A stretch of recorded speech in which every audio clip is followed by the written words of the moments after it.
அருட்பெரும் ஜோதி அருட்பெரும் ஜோதி தனி பெரும் கருணை அருட்பெரும் ஜோதி. எல்லா செயல் கூடும் என் ஆணை அம்பலத்தே, எல்லாம் வல்லான் தாலே ஏத்து. ஜீவகாருண்ய பகுதி.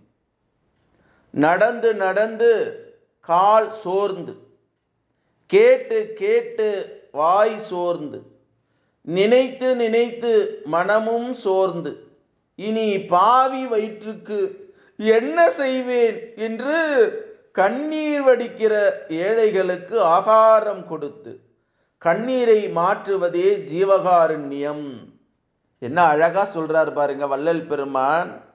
நடந்து நடந்து காலெல்லாம் சோர்ந்து போய் வலியால துடித்து, கேட்டு கேட்டு வாயெல்லாம் சோர்ந்து, நினைத்து நினைத்து மனமும் சோர்ந்து, இந்த சாப்பாட்டுக்காக நினைக்கிறான். ஐயோ பசி வந்துடுச்சு, பசி வந்தால் வந்துடுச்சு, ஆகாரம் கொடுத்தா பத்தும் பறந்து போயிடும்னு சொல்லுவாங்க. அது மாதிரி பாவி வயிற்றுக்கு என்ன செய்ய போறேன்? பசி வந்துடுச்சு, சாப்பாடு போடணும், உணவு கொடுக்கணும். ஐயோ நான் என்ன பண்ணுவேன்? கண்ணீர் வடிக்கிறான் ஏழை. யாராவது எனக்கு ஒரு வேளை உணவு கொடுக்க மாட்டாங்களா? அப்படி ஏழைகளுக்கு ஆகாரம் கொடுத்து கண்ணீரை மாற்றுவதுதான் ஜீவகாருண்யம். அதுதான் வள்ளல் பெருமானுடைய வழியிலே வந்த இருக்கக்கூடிய சன்மார்க்க அன்பர்கள் ஆங்காங்கே அன்னச்சாலையை உருவாக்கி தினந்தோறும் திக்கற்றவர்களுக்கு தெய்வமே துணை என்று சொல்வது போல அந்த மூளை வளர்ச்சி இல்லாதவங்க எல்லாருக்கும் காலையில் அந்த கஞ்சி என்று கொடுக்குறாங்க. இது வீட்டில் யார் வீட்லேயும் செய்ய மாட்டாங்க. அந்த ஜீவகாருண்யம் ஆங்காங்கே செய்கிறாங்க. நிறைய இடத்துல பசிப்பாடு போக்குது நம்மளுடைய சன்மார்க்க அன்பர்கள். ஆகவே வள்ளல் பெருமான் இதை தான் சொல்றார்.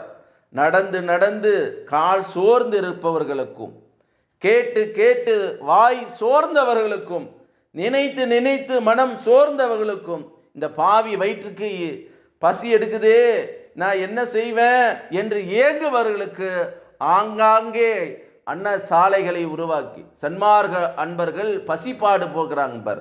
அதுதான் வள்ளல் பெருமானுடைய ஜீவகாருண்யம். அதுதான் வள்ளலார் செய்த புரட்சி. வள்ளலார் செய்த புரட்சி என்ன?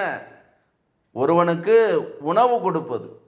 வாழ்க்கையில் நீ எவ்வளவு கொடுத்தாலும், பணம் கொடுத்தாலும், நகை கொடுத்தாலும், என்ன கொடுத்தாலும் கூட திருப்தி அடைய மாட்டான். ஒருவேளை உணவு, தவிக்கிற வாய்க்கு தண்ணி கொடுக்கவன் புண்ணியவான் ஆவான் மாதிரி வள்ளல் பெருமான் நமக்கு இந்த ஜீவகாருண்யமே மோட்ச வீட்டின் திறவுகோல் என்று சொல்றார்.